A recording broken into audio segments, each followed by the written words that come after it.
시청자 여러분, 안녕하십니까? 여러분의 경제적 통찰력을 길러주는 경제 아카데미입니다.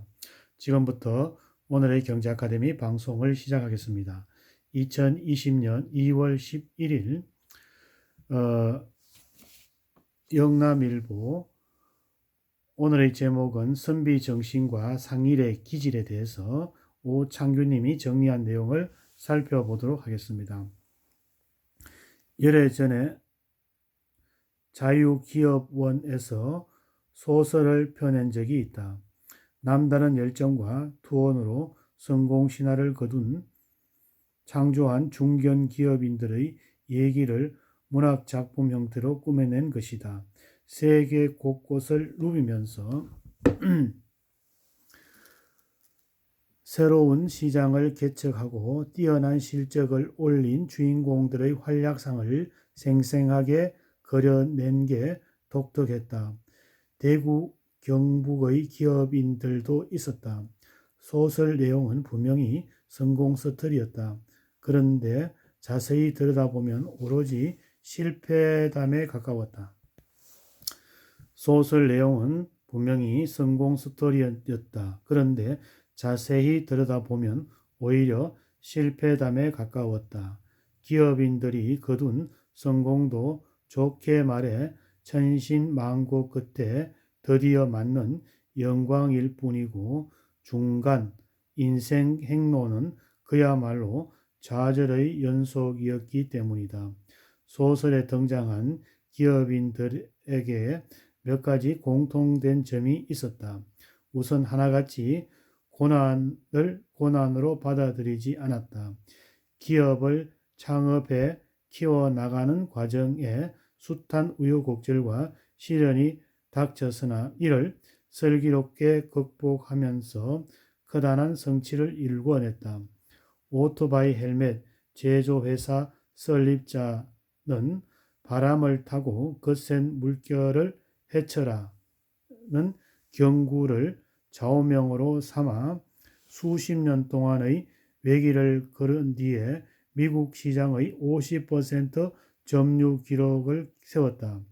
스포츠 레저품의 생산업체 경영자는 IMF 외환위기 사태의 거친 파도를 잘 넘은 후 특정 분야에서 세계 시장을 이끄는 선두주자가 되었다.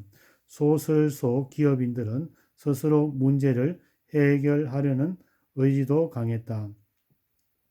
누구에게 의존하기보다 자신의 힘으로 앞길을 개척하는 걸 당연히 여긴 것이다.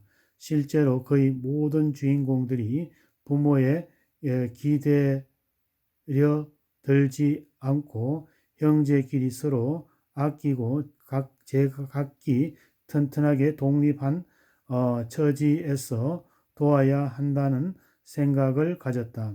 사실 허벌판 싸움터에서 역경을 헤쳐 나가는 에너지와 역동성은 기업인들에게 필요한 자질이 아니라 누구든지 현실을 개선하고 싶고 잘 살고 싶다면 끈기 있게 도전하면서 자력으로 당면 과제를 풀어내겠다는 자세를 갖추어야 한다. 이는 어느 개인이든 어느 지역이든 어느 사회이든 어느 국가이든 마찬가지이다.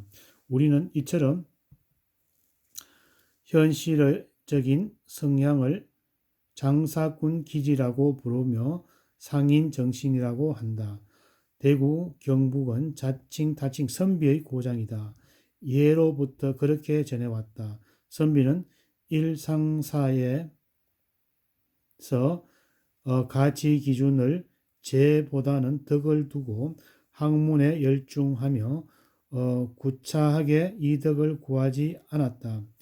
대구, 경북 사람들은 학덕을 겸비한 인격자요, 단아한 문사인 선비로의 도행과 맑은 삶을 중시했다. 하지만 올해부터 대구 경부가 달라지면 어떨까 한다. 사회경제 활동에서 선비의 올거듬에다 상인과 기업인이 특징을 잘 적절히 보태면 좋을 듯하다. 옛날이나 지금이나 사람 사는 세상은 상인 특유의 실용적 감각과 진취적인 에너지로부터 발전 동력을 얻었다. 대개 장사꾼이 활발하게 움직이고 자유롭게 실적 발휘하는 곳은 역동적으로 번영했지만 그렇지 못한 데에 활기를 잃고 정체의 길을 꺾였다. 국가 차원에서 보자면 영국이 사례를 보여줬다. 나폴레옹이 유럽 점령에 나설 때 영국을 빼놓았는데 그 이유 중에 하나가 순전히 장사꾼만 가득해 탐낼 만한 가치를 인정할 수 없다는 것이었다고 한다. 그처럼 나폴레옹의 관심을 끌지 못했던 영국이 한때는 바로 그 장사꾼들의 덕분에 세계 최강의 힘을 가진 잘 사는 나라가 된 적이 있다. 이제 대구 경북도 성비적 전통 못지않게 상인 정신을 되살릴 시기가 도래했다.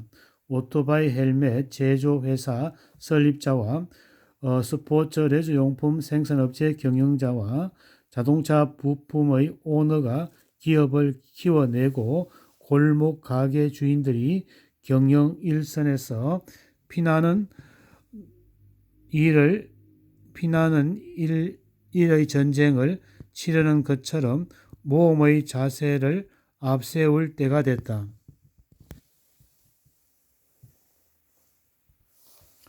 550만 시도민의 장사꾼의 기질을 살려내야 지역이 산다. 오늘은 선비 정신과 상인 기질이라는 내용을 가지고 오창규님이 정리한 내용을 살펴보았습니다. 오늘의 선비 정신과 상인의 기질 정보가 여러분의 발전에 도움이 되기를 기원합니다. 우리 경제아카데미 TV는 당신의 성공과 행복을 응원합니다. 지금까지 시청해 주신 시청자 여러분 감사합니다.